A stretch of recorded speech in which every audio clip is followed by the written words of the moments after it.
Hello everyone, welcome back to wonderful सा channel the SM academy. आज हम लोग कुछ important concept that is equilibrium को डिस्कस करने वाले। लॉज ऑफ मोशन का ये टॉपिक है और ये टॉपिक को हम लोग ज़्यादा डिटेल में नहीं समझेंगे, बट हम लोगों को समझना बिकॉज ये इंपॉर्टेंट टॉपिक है और ये मैकेनिक्स का कंसेप्ट है, इसके लिए हम लोग समझने की कोशिश करेंगे।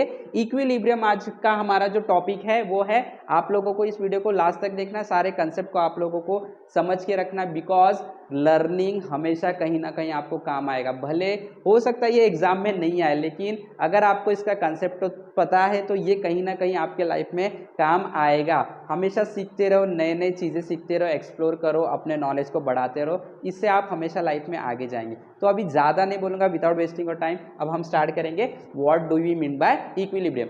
तो when we talk about the term equilibrium, तो ये मैकेनिक्स का टर्म है। ये बेसिकली हम लोगों को समझाने की कोशिश करता है कि कोई एक ऑब्जेक्ट है जो मैकेनिकल इक्विलिब्रियम है या तो इक्विलिब्रियम है, उसके ऊपर जो टोटल फोर्स लग रहा है, जितना भी फोर्स लग रहा है, चाहे हम उसे देख पा रहे हैं चाहे उस फोर्स को नहीं देख पा रहे, कहीं से लग रहा होगा, वो फोर्स का अगर हम सम करें, टोटल फोर्स जितने काम करे सबका एडिशन करें, तो वो फोर्स हमेशा ऐड होके जीरो वैल्यू देता है। यानी कि नेट फोर्स उस सिस्टम पे जीरो काम कर रहा है, और अगर नेट फोर्स जीरो काम करेगा तो वो सिस्टम हमेशा इक्विलिब्रियम में रहेगा। हम बोलेंगे वो सिस्टम इक्विलिब्रियम में है। अगर नेट फोर्स जीरो काम करता है तो कोई भी सिस्टम इक्विलिब्रियम में होता है, राइट। ओके, अब ये जो इक्विलिब्रियम होता है इसको तीन वे में समझा जा सकता है, क्योंकि इसके तीन टाइप्स होते हैं: stable equilibrium, unstable equilibrium and neutral equilibrium. एक एक करके हम समझते हैं। सबसे पहले हम लोग समझने की कोशिश करेंगे what do we mean by stable equilibrium. ठीक है, तो मैं सबसे पहले स्टेबल इक्विलिब्रियम के बारे में बताता हूँ। what is stable equilibrium? okay, तो now when we talk about stable equilibrium, मैंने आपको बताया कि जब भी टर्म आपका इक्विलिब्रियम का आ रहा है इसका मतलब है कि फोर्स काम कर रहा है, लेकिन फोर्स का जो इफेक्ट है वो जीरो हो रहा है। फोर्स तो काम कर रहा है, फ्रिक्शन फोर्स काम कर सकता है, या एयर का कोई फोर्स, ग्रेविटेशन फोर्स काम कर सकता है, वेट काम कर रहा है, तो फोर्स तो काम कर रहा है ऑब्जेक्ट पे, लेकिन जो टोटल फोर्स जब आप निकालोगे ऐड करके तो that is always summing up to zero. Net force zero काम कर रहा है। ओके, तो अगर मान लो अगर आपके पास कोई सिस्टम है, इसको हम लोग एक एग्जांपल से समझते हैं। जैसे आपके पास एक सिस्टम है, यहां पे ये इस तरीके का, सॉरी ये इस तरीके का सिस्टम है,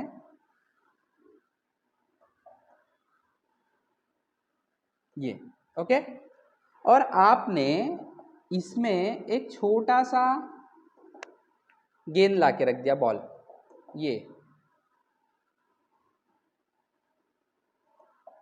इसको मैं सेंटर में एडजस्ट कर, ये ओके। अब इसके ऊपर बहुत सारे फोर्सेस काम कर रहे होंगे। इसका ऑब्वियसली इसका एक वेट काम कर रहा है, नीचे की तरफ काम कर रहा है, नॉर्मल रिएक्शन इसको ऊपर लेके जाने की कोशिश कर रहा है, दोनों के बीच में स्टैटिक फ्रिक्शन काम कर रहा है, बराबर।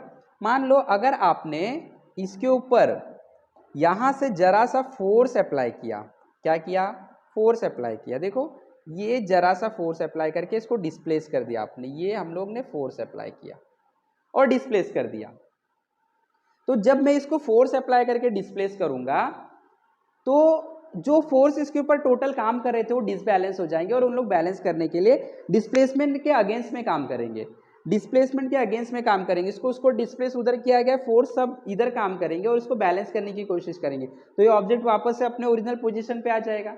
तो हम बोलेंगे ये ऑब्जेक्ट जो है वो स्टेबल इक्विलिब्रियम में। जब भी कोई ऑब्जेक्ट स्टेबल इक्विलिब्रियम में होता है, अगर आप उसको अपनी जगह से डिस्प्लेस करोगे तो वापस से वो अपनी जगह पे आ जाएगा, ड्यू टू दी फोर्सेस काम जो कर रहे हैं वो डिस्प्लेसमेंट के अगेंस्ट में काम करते और उसको वापस से अपने ओरिजिनल पोजीशन पे लेके आएंगे। और इस केस में ये जो ऑब्जेक्ट है इसकी पोटेंशियल एनर्जी सबसे मिनिमम होता है। तो हमेशा यही रूल ही है, ऑब्जेक्ट हमेशा अपने मिनिमम पोटेंशियल एनर्जी के लेवल पे रहना ही पसंद करता है, ये नेचर का रूल है। By default every object tends to stay at their minimum equilibrium, और sorry minimum potential energy level.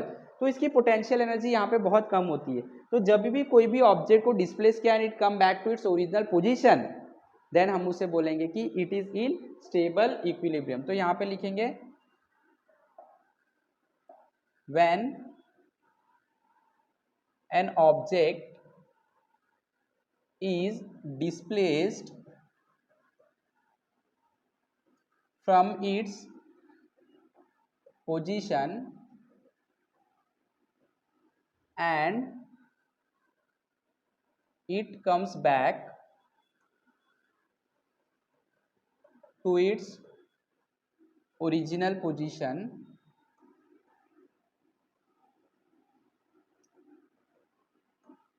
then the system is in stable equilibrium। और मैंने आपको बताया स्टेबल इक्विलिब्रियम में क्या होता है, फोर्स हमेशा डिस्प्लेसमेंट के अगेंस्ट में काम करता है। डिस्प्लेसमेंट के अगेंस्ट में, यहाँ पे लिख देता हूँ ब्रैकेट में, फोर्स एक्ट्स अगेंस्ट डिस्प्लेसमेंट। और सेकेंड, ऑब्जेक्ट हमेशा अपने मिनिमम पोटेंशियल एनर्जी के लेवल पे रहना पसंद करता है। ये इसकी मिनिमम पोटेंशियल एनर्जी लेवल है, is always at minimum potential energy। इसको हम लोग बोलते हैं स्टेबल इक्विलिब्रियम। चलो आगे बढ़ते हैं। जब हम लोग अनस्टेबल इक्विलिब्रियम की बात करते हैं, सेकेंड अनस्टेबल इक्विलिब्रियम, इसमें उल्टा हो जाता है। अगर आप किसी ऑब्जेक्ट को डिस्प्लेस करोगे तो वो ऑब्जेक्ट वापस से अपने ओरिजिनल पोजीशन पे नहीं आ पाता है। जैसे एग्जांपल ले लेते हैं वापस से, सेम टू सेम एग्जांपल। मान लो आपके पास यहाँ पे एक सिस्टम है ये, और अब इस केस में आपने ऑब्जेक्ट को, सॉरी ठीक है,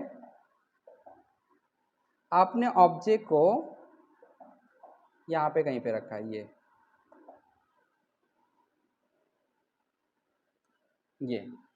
ऑब्जेक्ट को आपने यहाँ पे रखा है, ओके। अब अगर मैं इसके ऊपर जरा सा भी फोर्स दूं, आप लोगों को पता है क्या होगा, अगर मैंने जरा सा भी इसके ऊपर फोर्स दिया ये, तो ये जो ऑब्जेक्ट है यहाँ पे चले जाएगा, यहाँ पे चले जाएगा, और रिटर्न अपनी जगह का कभी नहीं आ पाएगा। इसका मतलब क्या हुआ कि अपने मैक्सिमम एनर्जी लेवल पे था, यहाँ पे मिनिमम पे चला गया। हमेशा ऑब्जेक्ट मिनिमम एनर्जी लेवल पे रहना पसंद करता है, तो ये भी जाएगा। तो मैंने जब डिस्प्लेस किया तो जो बाकी के फोर्स थे इसके डिस्प्लेसमेंट के डायरेक्शन में ही काम कर रहे थे, इसके लिए वो वापस से अपने ओरिजिनल पोजीशन पे नहीं आ पाएगा। और इस केस में अनस्टेबल इक्विलिब्रियम में हमेशा याद रखने का, अगर ऑब्जेक्ट अनस्टेबल इक्विलिब्रियम में है, ये जो जगह पे है इसको बोलेंगे अनस्टेबल इक्विलिब्रियम। यहाँ पे ऑब्जेक्ट हमेशा अपने हायर एनर्जी लेवल पे होता है, हायर पोटेंशियल एनर्जी लेवल पे होता है। तो इसके बारे में हम लोग कैसे लिखेंगे, when object is displaced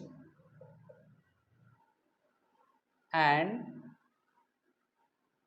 never come back to its original position, then the object is in unstable equilibrium।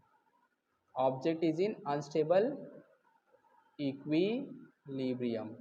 इसका कंडीशन क्या है, मैंने आपको बताया, displacement and force act in same direction, यानी कि जिधर डिस्प्लेस किया वहीं पे फोर्स भी काम कर रहा है, सपोर्ट कर रहा है। और second, object is at maximum potential energy level. Maximum potential energy level भी लिखना है तो लेवल लिख लो, कोई प्रॉब्लम। तो इसको हम लोग बोलते हैं अनस्टेबल इक्विलिब्रियम। और जो तीसरा इक्विलिब्रियम होता है उसको यहीं पे हम लोग डिस्कस कर सकते हैं।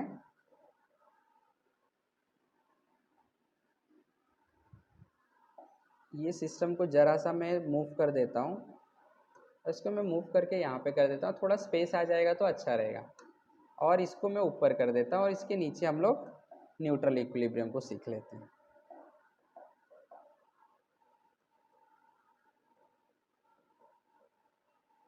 न्यूट्रल इक्विलिब्रियम, अब ये न्यूट्रल इक्विलिब्रियम क्या होता है, let us try to understand. अभी यहाँ पे ऑब्जेक्ट को अगर आप डिस्प्लेस करें तो उसकी एनर्जी में कोई फर्क ही नहीं पड़ता, उसकी एनर्जी के लेवल में कोई चेंज ही नहीं होता है। जिस एनर्जी के लेवल पे वही एनर्जी के लेवल पे होता है, तो हम बोलेंगे कि ऑब्जेक्ट जो है वो न्यूट्रल इक्विलिब्रियम है। लाइक अगर आपके पास ये सिस्टम है, आपने इसके ऊपर एक ऑब्जेक्ट को रख दिया, अब आप लोगों को पता है, अगर मान लो आप इसके ऊपर कोई फोर्स अप्लाई करते हैं, ये डिस्प्लेस कर देते हैं, तो इसका लेवल तो सेम रहेगा, सेम लेवल पे चल रहा है ना, तो इसकी पोटेंशियल एनर्जी जो है वो चेंज नहीं होगी, और बेसिकली ये जीरो पोटेंशियल एनर्जी लेवल पे होता है। तो इस केस में हम लोग बोलते हैं कि ऑब्जेक्ट जो है वो न्यूट्रल इक्विलिब्रियम में। तो हम लोग यहाँ पे डिफाइन कैसे करेंगे, when potential energy of the object does not change, of the object does not change after displacement,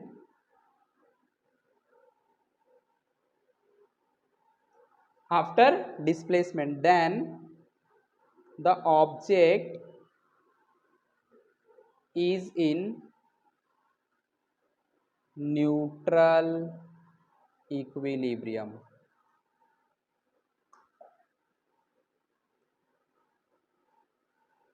right, इसका कंडीशन क्या है, जीरो पोटेंशियल एनर्जी।